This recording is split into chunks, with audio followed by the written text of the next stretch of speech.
Sí se puede ver, doctora. Muy bien. Bueno, jóvenes, disculpen la demora, pero a veces el WhatsApp tarda un poco en cargarse.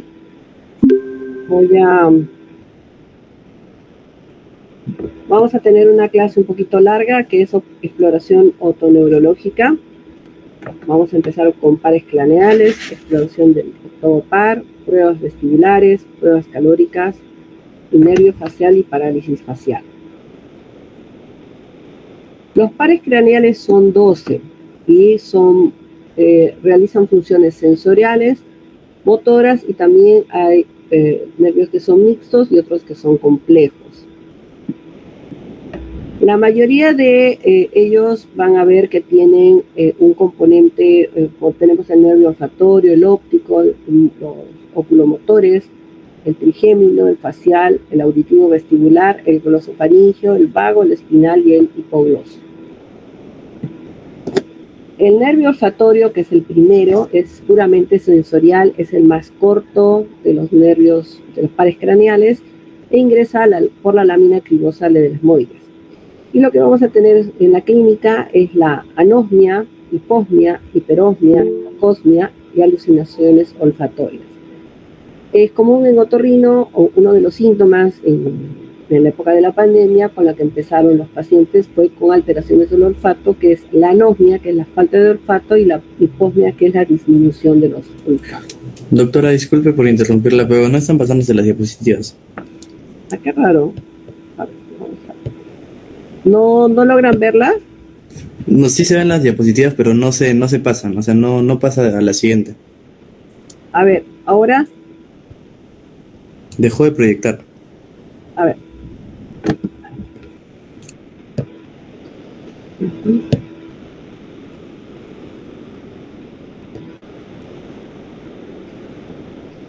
Voy a poner pantalla completa.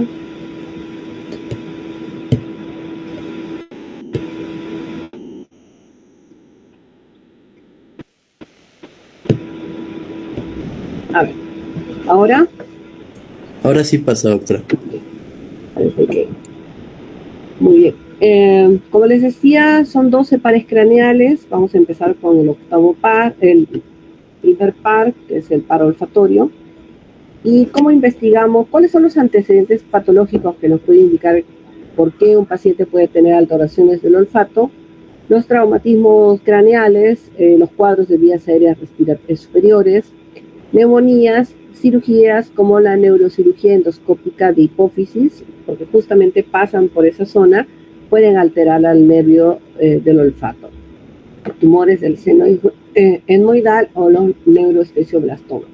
Y se investiga con el test de olores. Uno le va a poner tipo aceites esenciales al paciente y que vaya identificando olores, que pueden ser olores como cítricos o florales, u olores parecidos a distintas sustancias.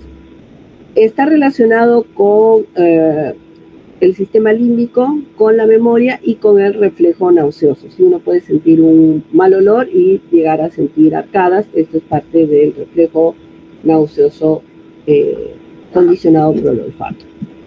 La vía olfatoria, como pueden ver en estas imágenes, tenemos al bulbo olfatorio con las células olfatorias que están en la mucosa nasal, en el techo de la bóveda nasal, y de ahí las células olfatorias van a sentir el olor y van a transmitir a través del nervio olfatorio el olor, y lo vamos a ver en el cuerpo amigdalino, ¿sí? Y esto va a estar relacionado con la memoria, ¿sí? Sobre todo con la parte emocional, pues, o también con el reflejo de Pavlov. Uno puede sentir un olor, sobre todo de alimentos, y empezar a salivar. Es parte del reflejo y de la memoria que tenemos. Acá tenemos que ver, cuando la mucosa nasal está congestionada, si este es el techo de la mucosa nasal, de la bóveda nasal, también puede disminuir la absorción de olores. ¿Sí? O ya también puede pasar en los pacientes que tienen rinitis alérgica, por ejemplo, que sienten el olor de la sustancia que les va a dar alergia. Digamos, una persona que va a un campo de flores o donde están cortando pasto, inmediatamente lo va a sentir y ya lo va a asociar con la congestión nasal.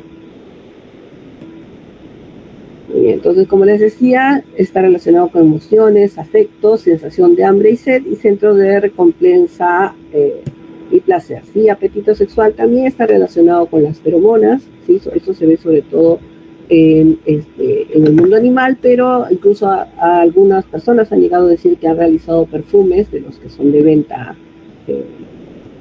con feromonas. Ahora no está comprobado totalmente. Estos son los test de olores, ¿sí? Para ver al paciente. Ahora, el vinagre, la acetona y la benzina estimulan al quinto par, a la parte sensorial, pero está más relacionado con las migrañas. Por eso hay personas que dicen que algunos olores les dan dolores de cabeza. Bueno, el nervio óptico no lo vamos a ver acá, lo van a ver en oftalmo, pero es un nervio que está muy relacionado con senos esmoidales y estenoidales, ¿sí? Por la lámina papirácea, y también la obliteración del canal lacrimonasal. Entonces cualquier complicación en esta zona esmoidal o estenoidal puede alterar al nervio óptico. El tercer par, cuarto par y sexto par, que son los oculomotores, van a hacer el movimiento del globo ocular, la apertura del párpado y el esfínter pupilar, ¿sí? Entonces, en estos pacientes, nosotros lo vamos a ver ahora cuando vamos a exploración otoneurológica, la importancia de la coordinación en los oculomotores de ambos ojos, que nos van a indicar si hay o no alguna alteración en la vía vestibular, ¿sí? Entonces vamos a tener la parálisis del tercer par, vamos a tener párpado caído, visión alterada, alteración de la motilidad del globo ocular, anisocoria, ¿sí? Parálisis puede ser por trauma obstétrico, aneurisma, traumatismos, adulto ACV, hipertensión, diabetes, también algunos síndromes neurológicos pueden dar parálisis del tercer par. Lo mismo pasa con el parálisis del cuarto y sexto par. Vamos a tener parálisis del oblicuo mayor y o recto lateral y diplopía. A veces, cuando solamente está afectado uno de estos músculos oculomotores, el paciente puede tener diplopía solamente en una parte de la visión, ¿sí? Ahora vamos a ver eso. Digamos que al paciente le cuesta bajar las escaleras porque ve doble, ¿no? Eso quiere decir que uno de los rectos internos no está funcionando bien. Entonces vamos a hacer unas maniobras para ver la motilidad ocular, ¿sí?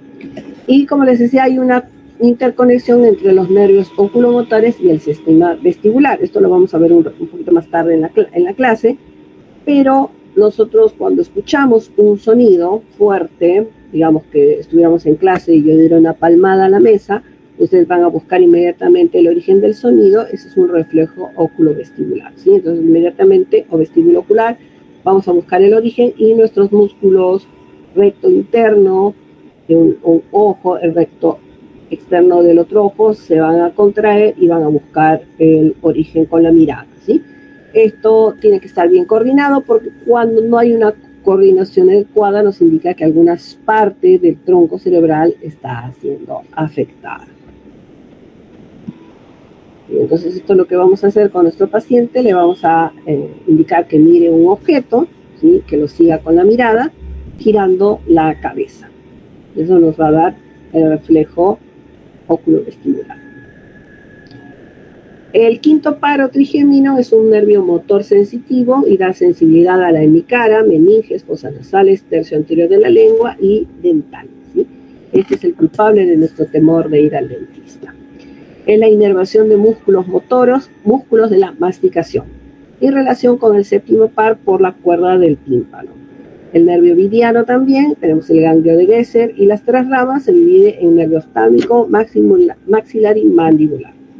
Este es todo el recorrido del nervio trigémino. Es un nervio complicado anatómicamente hablando, porque tiene bastantes interconexiones también. Y lo vamos a dividir ahora, ¿sí? Entonces vamos a empezar con la parte oftálmica, que va a dar la sensibilidad del cuero cabelludo, la frente, córnea, nariz, mucosa nasal, senos frontales y meninges. Recuerden que si alguno de ustedes es migrañoso, este nervio es el culpable de sus dolores de cabeza y según la parte afectada del nervio es que parte de la cabeza vamos a sentir dolor, ¿sí? Por ejemplo, podemos decir a un paciente que viene, me duele, y inmediatamente se tapa el ojo y se tapa la frente, es que está afectando, su migraña está afectando al nervio oftálmico, ¿sí? Pasa por la pared externa del seno cavernoso, ingresa a la órbita por la fisura orbitoria superior, y nuestros síntomas dan migrañas, encefaleas, sinusitis y ahí puede dar alteraciones corneales, ¿sí? Entonces vamos a dar, esta es la zona que da sensibilidad, ¿sí? Este nervio. Y este nervio conduce fibras vegetativas para la secreción lagrimal y para la dilatación pupilar y de vasos oculares. Y esto lo vamos a ver en un ratito también. El nervio maxilar da sensibilidad a la nariz, mucosa nasal, párpado inferior, mejilla, arcada dental superior, labio superior, paladar, techo de faringe, seno maxilar, esfenoidal y etmoidal. Y es un nervio que da también igualmente como el anterior, y la salida por el agujero redondo mayor a fosa pterigo-palatina. De allí se divide en distintas ramas. Y tiene su unión con el glosofaringio, el nervio Jacobson, y forman el nervio vidiano, que es el responsable de la secreción mucosa lagrimal, ¿sí? Del séptimo par. Entonces, es un nervio que recuerden que las lágrimas entonces están dadas por el nervio vidiano, ¿sí? A través del nervio maxilar y oftálmico. Este es su recorrido, y entonces está relacionado también con parte de la carótida externa, ¿sí? Y también con toda la arcada dentaria superior, ¿sí? Si ustedes se han ido a algún dentista alguna vez, cuando infiltran ellos, sobre todo en la parte que está en la muela del juicio, ¿sí? El último molar, a veces puede llegar a afectarse esta zona y perder sensibilidad varios días, y eso es por la infiltración de la lidocaína. Bien, entonces el territorio es en celeste, el territorio sensorial, piel de mejilla, parte inferior, ala de nariz y labio superior, ¿sí? Parte inferior de fosas nasales, área dental, raíces dentarias del maxilar, encías del maxilar, ¿sí? Y también fibras vegetativas para secreción lagrimal y nasal. Ese es el nervio vidiano que estábamos hablando, ¿sí? Conduce fibras parasimpáticas del séptimo par desde el nervio petroso superficial mayor y simpáticas originarias del plexo carotidio mediante el nervio petroso profundo mayor. ¿Sí? Es un nervio, recuerde que ese es el nervio, ¿sí? El nervio vidiano nos hace llorar, ¿sí? Conduce estímulos parasimpáticos, secretorios de mucosa nasal en el del cráneo por el agujero rasgado anterior, luego pasa por el conducto del mismo nombre y termina en el ganglio esfenopalatino. De inervación parasimpática, todas las glándulas por encima de la mucosa, es decir, las de la boca, es decir, glándulas de la mucosa de la cavidad nasal, las glándulas salivales, la glándula lagrimal. ¿Sí? Dan inervación del gusto al paladar blando. Y siguiendo con la tercera parte del nervio trigémino, tenemos el mandibular, que es el nervio mixto. Acá da sensibilidad al labio inferior, arcada dental inferior, termoalgesia de mucosa yugal. Sensorial en dos tercios anteriores de la lengua por la cuerda del tímpano del séptimo par. Y motora porque inerva los músculos masticatorios al músculo del martillo y vente anterior del bigástrico. Sale por el agujero oval y ingresa a la fosa cigomática, ¿sí? Entonces, este sí es la única parte que es sensorial y motora del trigémino. Entonces, también tenemos acá, ¿sí? Su inervación. La evaluación del quinto par vamos a dar con el reflejo corneano, la sensibilidad de mi cara, la sensibilidad lingual, los reflejos acústicos estapediales por el músculo del martillo, los reflejos palpebrales y la fuerza masticatoria. Tenemos la evaluación del trigémino. Recuerden que la sensibilidad corneal la vamos a tener a través de la sensibilidad de la córnea, y eventualmente vamos a querer cerrar los ojos. Esto es a través del nervio facial, ¿sí? Esto es un parpadeo bilateral. Vamos a tener el reflejo gablelar o nasopalpebral. Tiene que haber oclusión palpebral bilateral. y el maceteriano, que es un poquito incómodo, ya casi no se usa. Y vamos ahora a otro nervio complejo, que es el séptimo par. ¿Sí? El sexto par es oculomotor, ya lo hemos visto. El séptimo par es facial, es un nervio complejo, es sensorial, gusto anterior de la lengua, motor, músculos de la mímica y músculo del estribo, somatosensorial, secreción lagrimal, salival y mucosa nasal. ¿Sí? Es sensitivo del conducto auditivo externo. Si se acuerdan de la primera clase, la zona de Rein-Sanham, justamente es la zona que se altera con vesículas por el herpes zóster. Entonces, lo que podemos resumir es que nosotros lloramos o a través del nervio facial por el nervio ovidiano van las conexiones hacia la órbita, ¿sí? Hacia la glándula lagrimal. El nervio facial consiste en dos fibras nerviosas, el nervio facial propiamente dicho y el intermediario de Prisberg. El facial propiamente dicho tiene su origen en neuronas motoras del núcleo facial, que está situado ventralmente o la porción inferior o caudal del puente troncoencefálico. Es una vía cruzada. El origen real de su parte sensitiva es el núcleo del tracto solitario. Dicho nervio sale del cráneo por el agujero estilomastoideo y después de dar su rama combinada al vientre posterior del músculo digástrico y al estiloideo se dirige hacia el centro de la glándula parótida.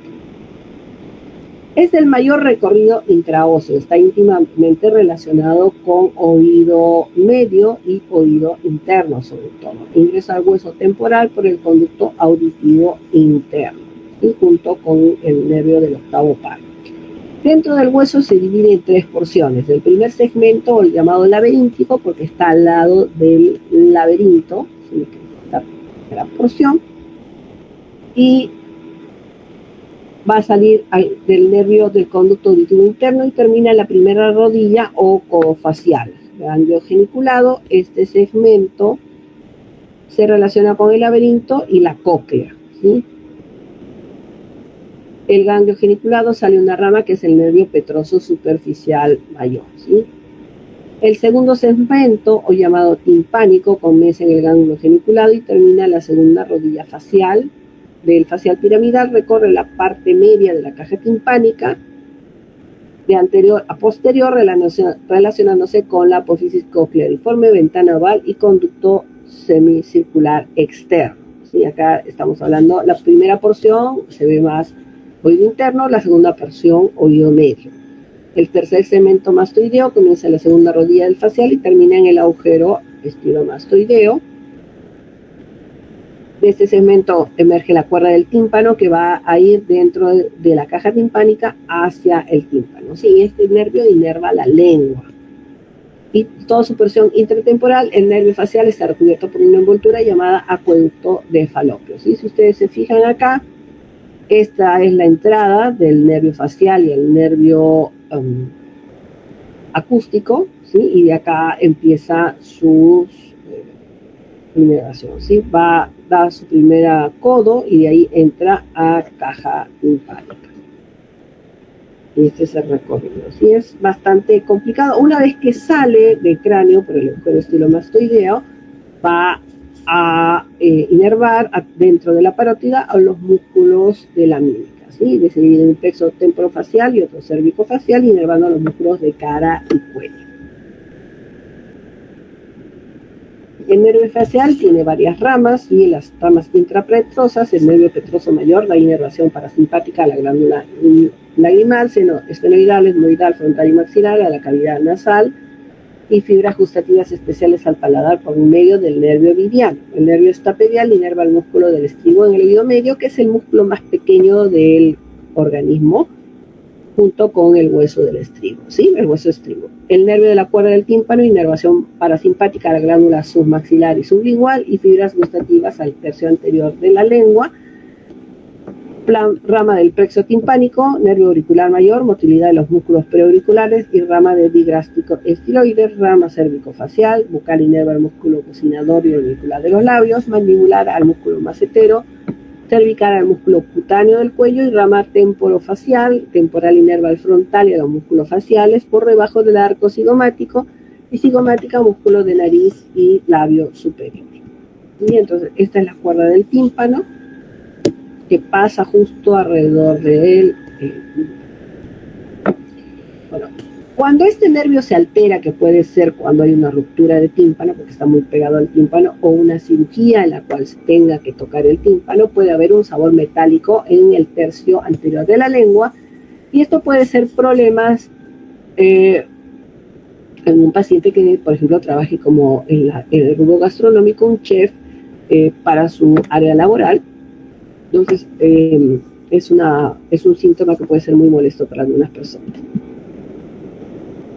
Muy bien, entonces, ¿cómo hacemos la exploración del séptimo par? Vamos a pedir al paciente que cierre los ojos, levante las cejas, frunza el ceño, trate de sonreír y intente silbar, ¿sí? La motilidad del músculo estapedial, timpanometría y reflejos estapediales, ¿sí? Eso ya lo han visto ustedes en la clase de oído interno, ¿sí?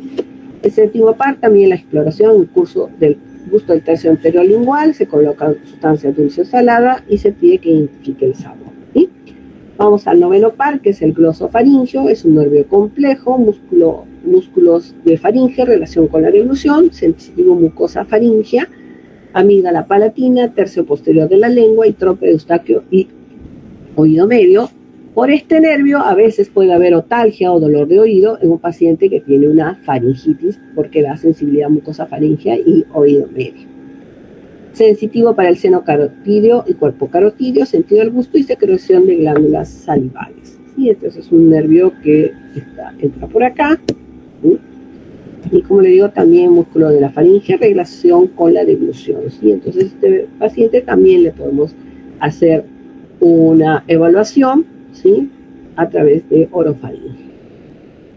El nervio vago es un nervio complejo, un motor, inerva los músculos de laringe y constrictores de faringe, sensitivo región retroauricular, parte del conducto auditivo externo, mucosa de faringe y laringe, es parte del reflejo nauseoso.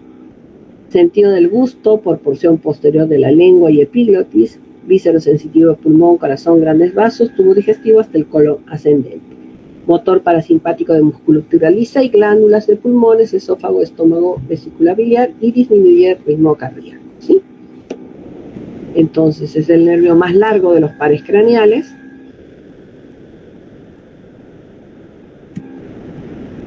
Y la evaluación del noveno par, vamos a ver a través de la deglución, porque también se examina junto con el glosofaringio, el reflejo nauseoso, evaluación de la fonación y secreción mucosa broncopulmonar, ¿sí?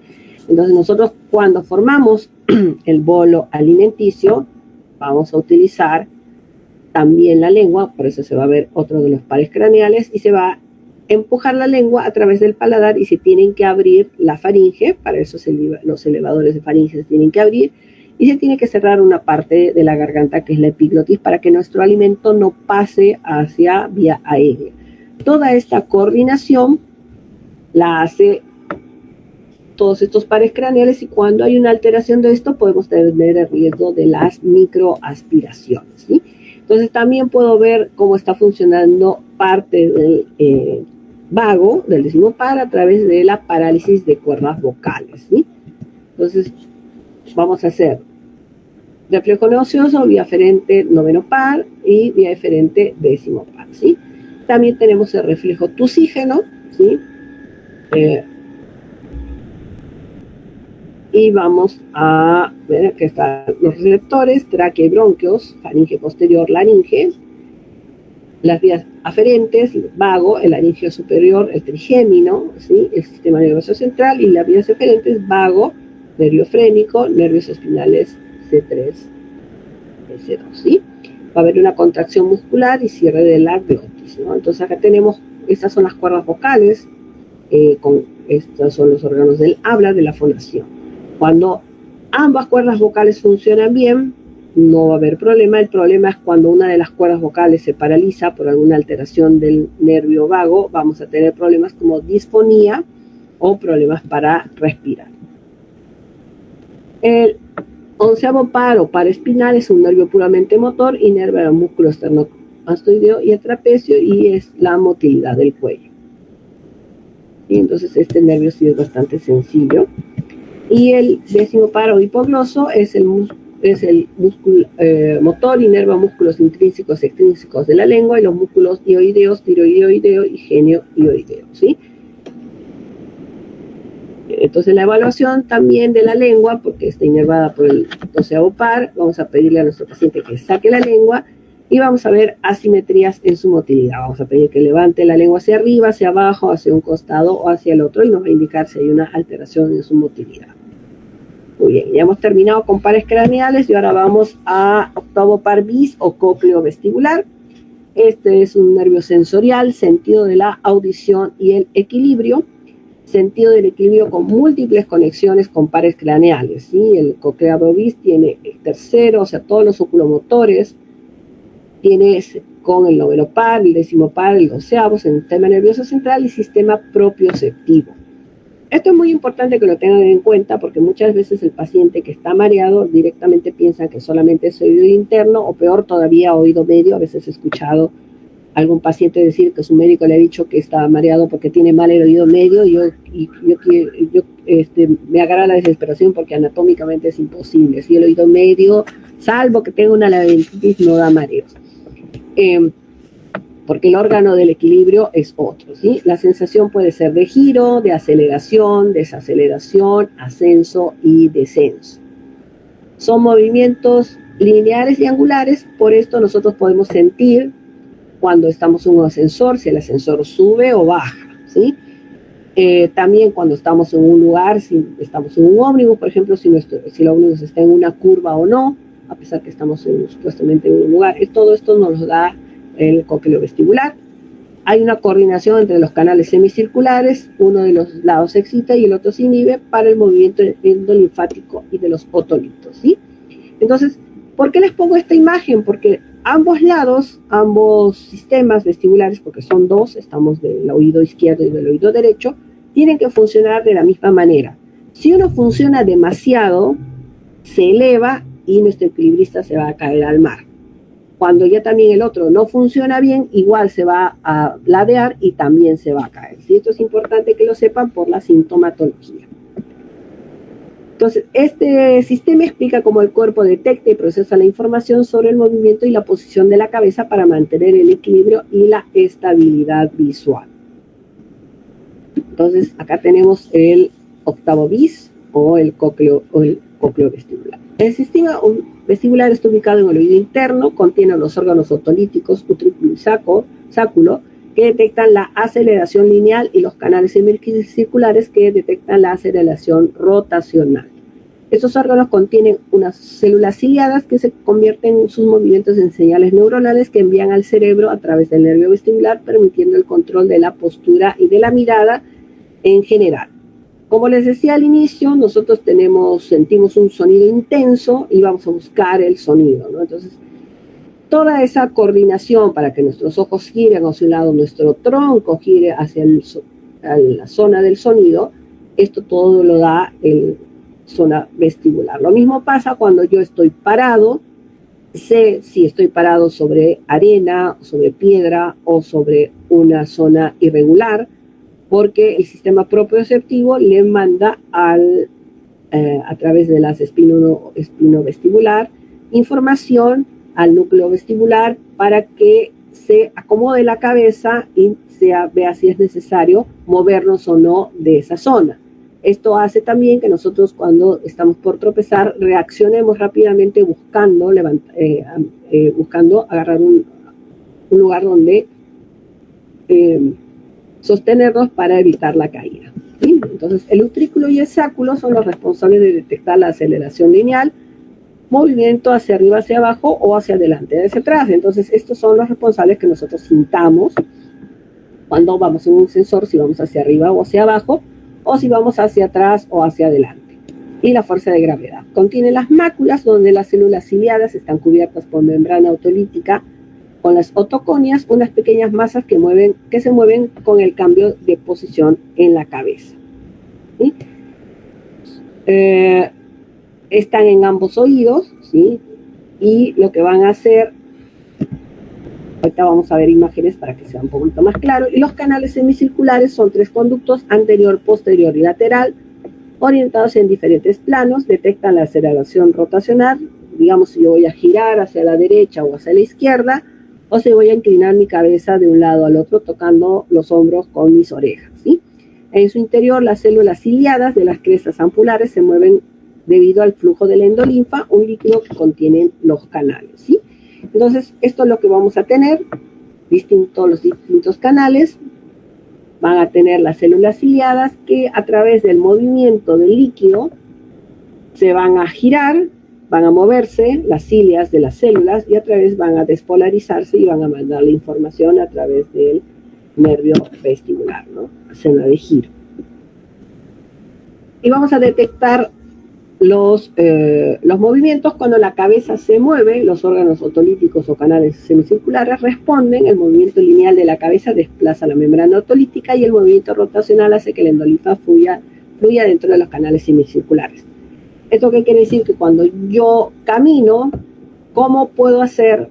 Mis ojos no se mueven, sino que yo puedo estar mirando un objetivo a través de la motilidad, porque toda la información se coordina para que yo pueda moverme bien y caminar de manera recta, ¿sí? O si yo me voy a tropezar, voy a levantar las manos inmediatamente para buscar de dónde agarrarme. Esto es parte del reflejo vestibular.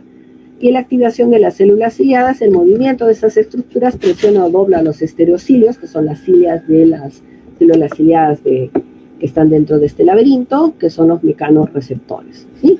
Este movimiento va a provocar los cambios eléctricos en las células ciliadas, transmitiendo potenciales de acción que transmiten al cerebro. Y acá viene la parte integrativa, ¿sí? Entonces, la respuesta motora, ¿qué sucede? Que hay personas que tienen este organismo muy hipersensible y un movimiento brusco o simplemente el hecho de subirse a un ómnibus puede generarles una gran respuesta, que incluso con náuseas y vómitos. Eso se llama cinetosis, ¿sí? Pero también puede pasar que hay personas que no, que tienen el órgano del equilibrio bastante desarrollado, ¿sí? Y ya también se adaptan a ese tipo de movimientos. Entonces, vamos a tener el equilibrio, ¿sí? Las funciones del sistema vestibular, la estabilidad de la mirada y la orientación espacial. Entonces, por eso yo puedo estar parado mucho tiempo, pero yo puedo saber exactamente dónde estoy, ¿no? Y ambos sistemas cocleovestibulares deben funcionar igual, como les decía. Si uno funciona menos que el otro, se inicia el desequilibrio, que será más evidente si es de un inicio brusco. Cuando el cuadro es progresivo, puede haber compensación, el cuerpo poco a poco se va adaptando a la falta de uno de los sistemas vestibulares, ¿no? Entonces, acá podemos ver, yo personalmente ya estaría agarrada como una garrapata a uno de los muros de este edificio, pero hay personas que tienen un órgano de equilibrio muy desarrollado, ¿sí? Entonces, el líquido del oído interno, vamos a tener la perilinfa, que es parecido al líquido cefalorraquídeo, rica en sodio, la rampa vestibular, canelas de Corti, entre el laberinto membranoso y óseo, y la endolinfa, que es parecido al líquido intracelular, rica en potasio, y el laberinto membranoso, ¿sí? Entonces, esta despolarización, ¿sí? Que acá tenemos los canales semicirculares, el anterior, el posterior y el lateral, que están alineados de manera que podamos ver de tres maneras, en tres ángulos diferentes, los movimientos rotatorios de nuestra cabeza, ¿sí? Digamos que ustedes están en este momento, se les cae el lapicero que ustedes están anotando todo lo que digo, y cuando se agachen, ustedes van a sentir ese movimiento para coordinar la mano con la mirada y buscar el lapicero y levantarse después. Todo está dado por los canales semicirculares también y los utrículo y sacro, ¿sí? Y la integración vestibular está, como les digo, entre el ojo, el sistema vestibular y la parte osteomuscular, ¿ya? Entonces, estas son las células especiales con sus estereocilios, que son los que se van a mover ante cada movimiento que nosotros hagamos. Entonces tenemos, para que no se olviden, canales semicirculares, movimientos giratorios, utrículo y sacro, movimientos hacia atrás, hacia adelante, o hacia arriba o hacia abajo. Y entonces vamos a tener este movimiento. Si ustedes han tenido la clase de oído interno con los síntomas vestibulares como el vértigo paroxístico benigno, justamente lo que se mueven son estas otoconias fuera de sitio en los canales semicirculares, y lo que hace es que haya una mala interpretación de un movimiento específico, ¿sí? Entonces, como les decía, estas personas tienen el órgano del equilibrio sumamente desarrollado y pueden hacer estas piruetas. Pero ¿qué sucede cuando no empezamos a tener síntomas vestibulares, ¿no? O como estas personas que tienen cinetosis. Hay una mala interpretación y podemos llegar a tener náuseas o vómitos o una sensación de giro impresionante. Entonces, como les decía,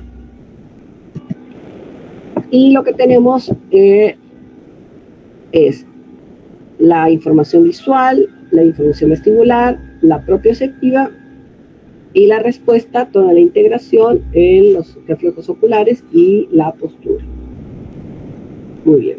Entonces, tienen que recordar bien esto, porque por eso yo les digo que el tema del equilibrio no solamente está en el órgano vestibular, sino que una persona que tiene alteraciones propioceptivas, como un paciente que tiene diabetes, también puede tener alteraciones del equilibrio y no tiene nada que ver con el oído interno. Entonces, acá está resumido todo lo que yo les estoy indicando en este gráfico, así como vamos a empezar, cómo va a haber la respuesta de nuestro organismo, ¿sí? Entonces, ¿cómo voy a evaluar todo esto, no? La evaluación otoneurológica tiene como función la verificación de la afectación o no de las funciones auditivas y vestibulares, y establecer la localización, si es periférico o central de la disfunción, y la localización topográfica, ¿sí? Yo tengo, cuando entra mi paciente, tengo que pensar, ¿es propioceptivo? Pues un paciente con neuropatía. ¿Es del vestíbulo? Si es una paciente que tiene vértigo paroxístico benigno.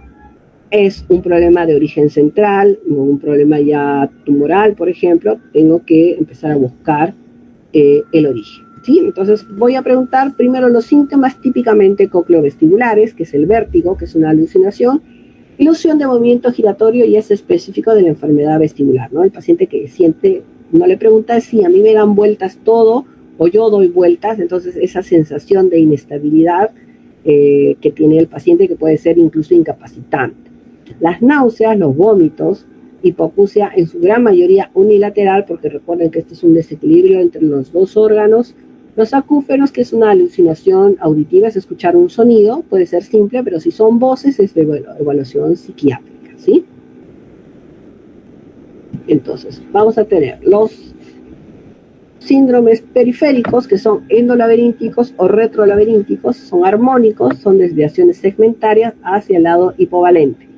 El nistagmo es el lado opuesto y el vértigo hacia el lado rápido del nistagmo. Son completos, hay vértigo, nistagmo, desviaciones segmentarias, síndromes vagales. Asociado puede ser cocleovestibulares con hipoacusia y acúferos. Por ejemplo, el paciente me dice, no escucho del oído derecho, y cuando le hago las pruebas vestibulares, que vamos a ver a continuación, el paciente se va a inclinar hacia la derecha, ¿sí? Y los centrales comprometen vías, núcleos y otras estructuras del sistema nervioso central, y son disarmónicos, incompletos y disociados, ¿sí? Es un mareo, es un término que se usa para describir un amplio espectro de sensaciones, tales como desvanecimiento, atontamiento, debilidad o inestabilidad. Los mareos crean la falsa sensación de que todo el entorno están girándose, que se conocen como vértigo. Pero es importante pedirle al paciente que nos describa lo que le llama mareo, porque puede ser que esté describiendo otro tipo de síntoma, como un síncope o debilidad. A veces el paciente me dice, no, yo me mareo. Entonces, ¿cómo es su mareo, señor? Entonces, no, me dice, yo me paro y siento que me voy a caer. Eso no es mareo, ¿sí? Eso puede ser un síncope, una lipotimia. Hay que empezar a ver los síntomas de nuestro paciente, ¿sí? El síndrome cocleovestibular es un síndrome que afecta a todo el laberinto, oído interno, canales semicirculares, máculas, por lo tanto dará síntomas vestibulares y de hipoacusia, que puede ser inicialmente conductiva, pero finalmente será neurosensorial. Podemos tener la ototoxicidad con aminoglucósidos o otros medicamentos ototóxicos, el síndrome de Meniere y algunas hipoacusias súbitas. Entonces, la evaluación otoneurológica, la parte más importante y a veces es la más difícil, es el interrogatorio.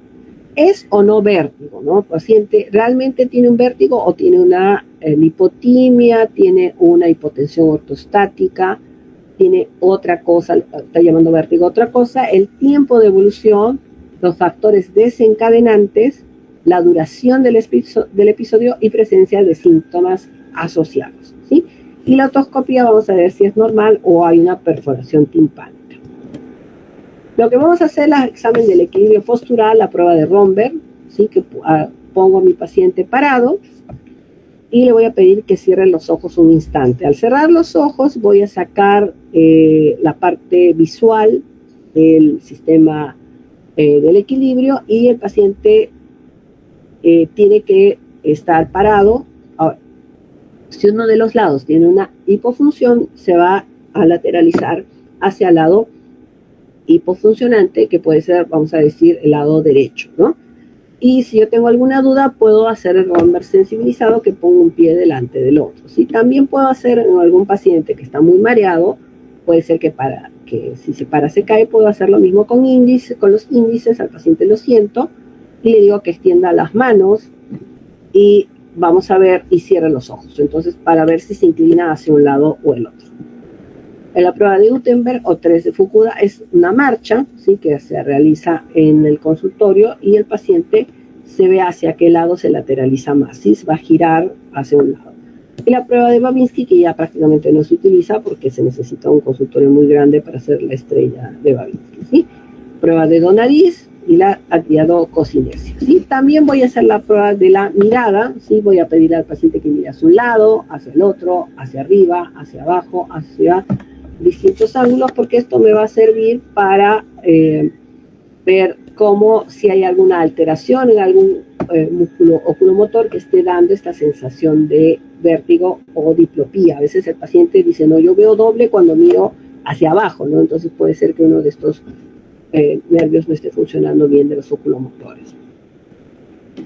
Y el nistagmo es el movimiento involuntario e incontrolable de los ojos, ¿sí? Puede ser fisiológico en los extremos de la mirada. Y es vertical solamente con alteraciones centrales. Lo que vamos a ver es que el ojo gira rápidamente ante un estímulo. La evaluación del nistagmo, vamos a ver si es espontáneo, o buscamos el nistagmo de fijación, buscamos el nistagmo de desviación lateral de la mirada, y el espontáneo con lentes de Frenzel y las pruebas posicionales. Los lentes de Frenzel son unos lentes que impiden que uno fije la mirada, entonces inmediatamente puede haber un nistagmo espontáneo, ¿sí? Y las pruebas posicionales. Entonces, estos son los lentes de Frenzel, que vamos a buscar el nistagmo espontáneo, y las pruebas posicionales, que son pruebas que se hacen justamente para ver el estado de los canales semicirculares, que cuando son positivas van a desencadenar un mareo importante en nuestro paciente, entonces tenemos que avisarle previamente a hacerle estas maniobras.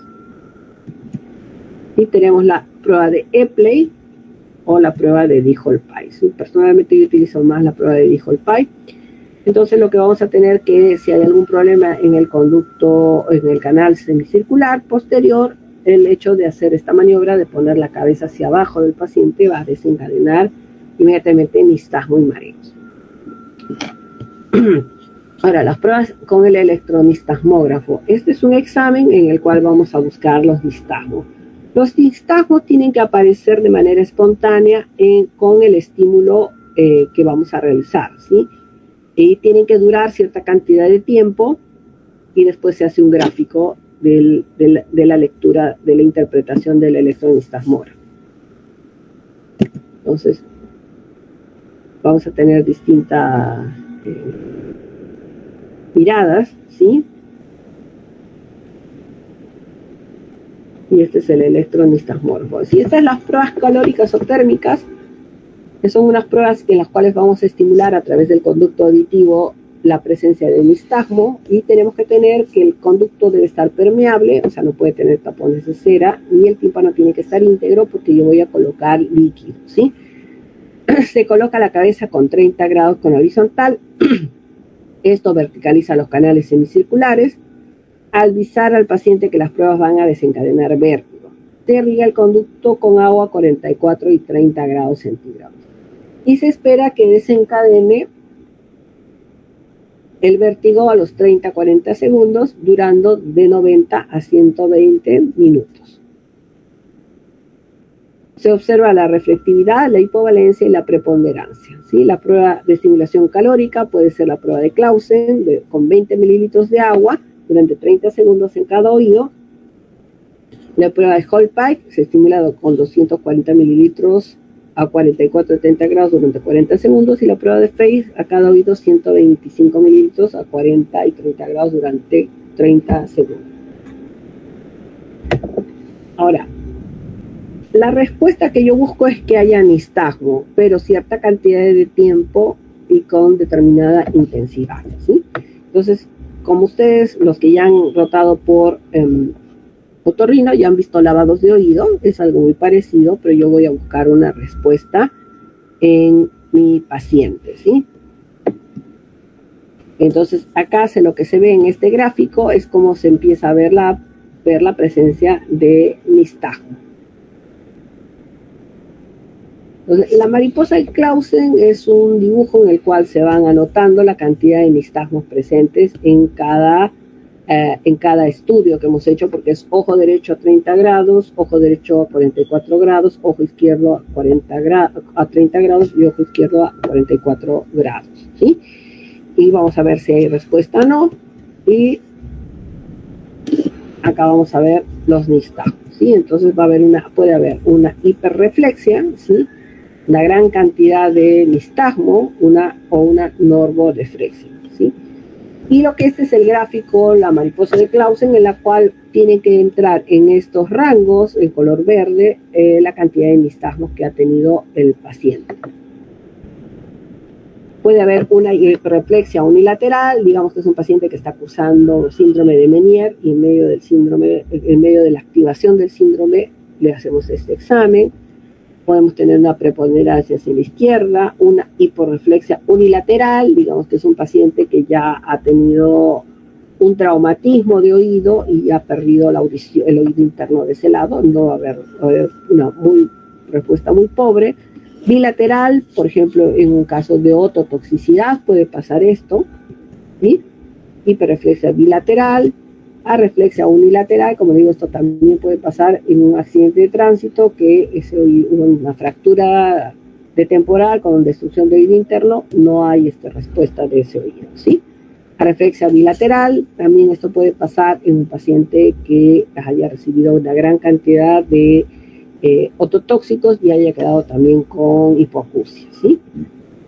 Otros exámenes que vamos a pedir son estudios audiológicos, vamos a pedir audiometría, potenciales evocados, timpanometría, estudios de imágenes, tomografía, resonancia magnética, ecografía Doppler de vasos de cuello, radiografía de columna cervical y laboratorio. ¿Sí? Recuerden que les estaba hablando de estos pacientes que, por ejemplo, la causa puede ser alteración del sistema propioceptivo, diabetes, hematocrito, hemoglobina, velocidad de eritrosedimentación, porque pueden haber algunos cuadros autoinmunes que afecten al oído interno, ¿no? Entonces, este es un cuadro también de una radiografía de paciente con una rectificación de columna cervical, que esto también puede dar cierta sensación de vértigo de muy pocos segundos de duración, sobre todo cuando el paciente está agachado y se levanta o se levanta de la cama. ¿Sí? Es un paciente que pues, actualmente por el tema del uso de las computadoras es cada vez más frecuente.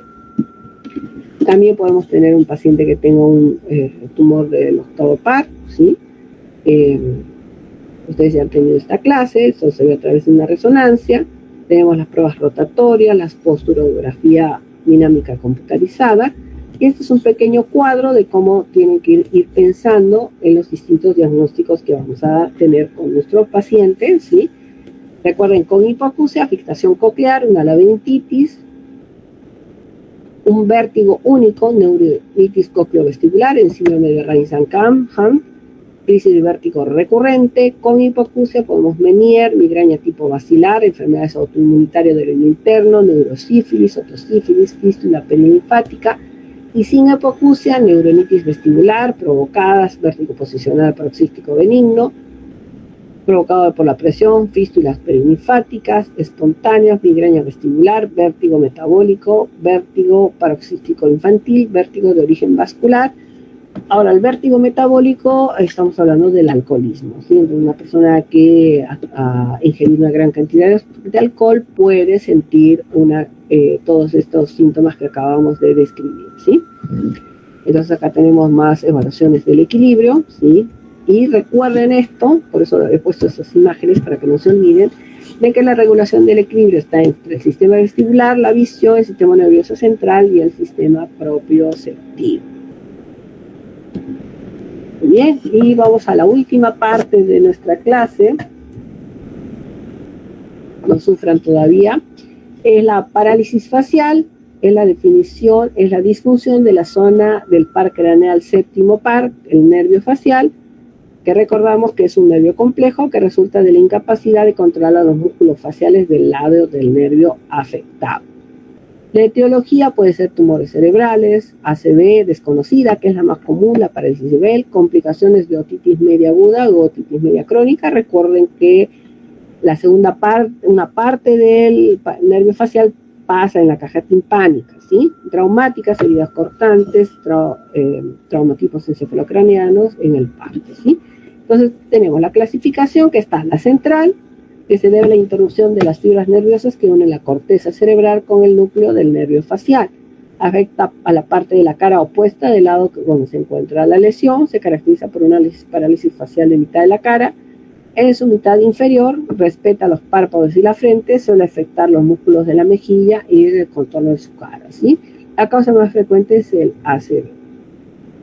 La periférica se produce en el lado de la cara donde se encuentra la lesión nerviosa. Se caracteriza por una asimetría de la cara cuando está en reposo, los rasgos desviados hacia el lado normal. En el lado afectado, la cara carece de expresión, la comezura de los labios y las arrugas en la frente están caídas y los labios aparecen ligeramente abiertos. En algunos casos, la secreción de lágrima y de salivas está disminuida del lado afectado. El paciente tiene dificultad para comer y hablar debido a la parálisis de músculos de la cara, ¿sí? Puede ser infecciones, un golpe, un tumor, enfermedad de vasos sanguíneos, ¿sí? Entonces acá tenemos una imagen de cómo puede ser una lesión periférica, como la parálisis de Bell, que toda la hemicara, y la parálisis central, que afecta más la parte inferior del rostro. Y la etiología de la parálisis facial periférica es viral, puede ser vascular, vasculopatía diabética, vasoespasmo y edema, polineuropatía idiopática y hereditaria. Es de la incidencia es de 22 a 100.000 habitantes, rara en la infancia, mayor entre los 40 y 75 años, hay un 10 a 14% de antecedentes familiares, la bilateralidad es escasa y la recurrencia también, ¿sí? Entonces, la clasificación tenemos las idiopáticas, parálisis de Bell, 75% de los casos, síndrome de Meckes-Rosenthal, parálisis primarias como síndrome de Reisner-Hunt, tumores del séptimo par, secundarias, otitis media crónica, traumatismos, arteriografías y embolizaciones, tumores extrafaciales, el tumor de parótida, por ejemplo, metástasis, anomalías vasculares congénitas y colágenopatía. ¿Sí? Ahora, los factores predisponentes son importantes. Recuerden que en la diabetes con la microangiopatía hay una recuperación total del 25%, estacional y tiene una predisposición de 4 o 5 veces mayor que el paciente no diabético. Hipertensión y el embarazo y el perpuerio también 3 a 6 veces en el tercer trimestre, recuperación total de 61%. La herencia y la presencia de diabetes e hipertensión es de mal pronóstico para una recuperación total. Entonces acá vamos a ver un paciente con Reisner-Hunt, ¿sí? La lateralización del rostro y las vesículas en el pabellón auricular me van a indicar el diagnóstico probable, ¿sí? Ahora, el diagnóstico es excluyente, ¿sí? Descartar patología de origen central, de oído, traumática, proactividad metabólica y los exámenes de laboratorio, y también podemos poner imágenes, tomografía de resonancia magnética, siempre y cuando sospechemos una lesión tumoral o un traumatismo, ¿sí? La gran mayoría son parálisis de Bell, que son idiopáticas. Entonces tenemos que ver también la localización anatómica, si es intracraneal, intertemporal, extracraneal, la etiología, la duración, si es aguda, subaguda o crónica, la función fisiológica, el estado de la parálisis si es completa o incompleta, el sitio afectado si es derecho o izquierdo, ¿sí? Entonces los síntomas, muchas veces hay un pródromo viral, un dolor preauricular y la parálisis completa o paresia, 24 a 72 horas, la asimetría facial, la caída de la comisura labial y palpebral, desaparición de arrugas en mi cara afectada, alteración del habla por la diglosia labial, ¿sí? Alteración de la masticación, por el paciente no puede cerrar bien el bucinador, ¿sí? Síntomas sensitivos y sensoriales, puede tener hipoestesia, otalgia homolateral, disgeusia de la hemilengua del lado afectado, hiperacusia o fonofobia porque está afectado el músculo del estribo, ¿sí? La hipoacusia en el herpes zótico y la epífora isquialopea, ¿sí? Entonces, ¿cómo vamos a seguir con el diagnóstico? Vamos a hacer una historia clínica, análisis dirigida, exploración física completa, otoscopía y exploración otoneurológica buscando otros síntomas neurológicos, ¿sí? Las pruebas topodiagnósticas, prueba de lagrimeo de Schimmer, audiometría, reflejo estapedial y prueba del gusto. Sí, acá lo más común que podemos hacer es la audiometría y el reflejo estapedial. Recuerden de que nosotros tenemos que tener una respuesta de los nervios, del nervio del séptimo par a través del músculo del estribo, ¿sí? Cuando este músculo no se mueve para la parálisis facial, podemos saber que está más medial la lesión, que si sale positivo hay un reflejo presente.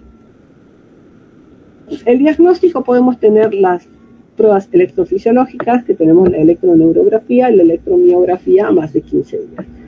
Podemos tener estos hallazgos, la neuropraxia, que es fallo o pérdida de la conducción nerviosa debido a un corte sin poderse demostrar daño estructural en el nervio, no hay degeneración valeriana. Neurometsis, que es una lesión del nervio parcial o completa por disrupción completa del axón y su vaina de mielina. El daño de los elementos del tejido conectivo consiste en una sección anatómica completa o parcial, o bien fibrosis intraneural.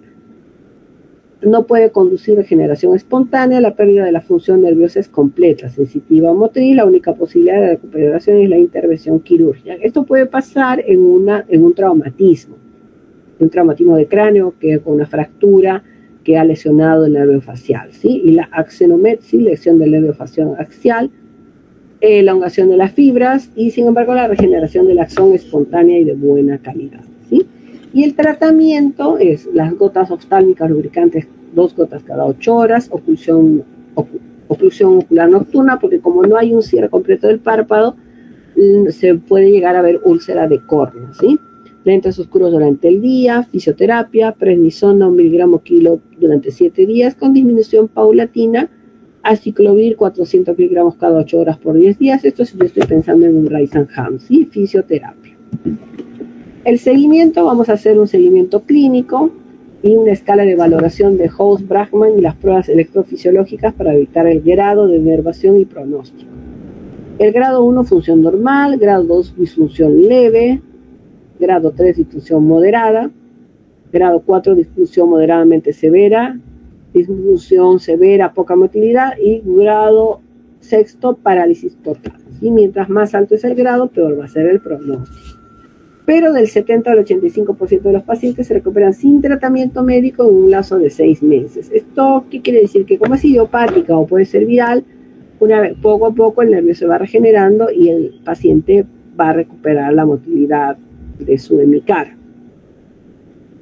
El 95% de los pacientes con parálisis facial incompleta se recuperan sin secuelas independientemente del tratamiento aplicado. ¿Esto qué quiere decir? Que muchas veces nosotros damos un tratamiento preventivo, pero no siempre es necesario, ¿sí? Los pacientes con parálisis facial completa tienen mal pronóstico, la función motora pueden quedar con paresia residual o espasmos musculares. Y esto sobre todo se da cuando tenemos un paciente que está entre grado 5 o grado 6, ¿sí? Entonces, muy bien, chicos, hemos terminado la clase.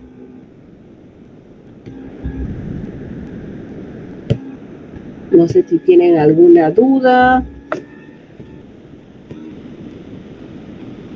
alguna inquietud, o ya se durmieron todos.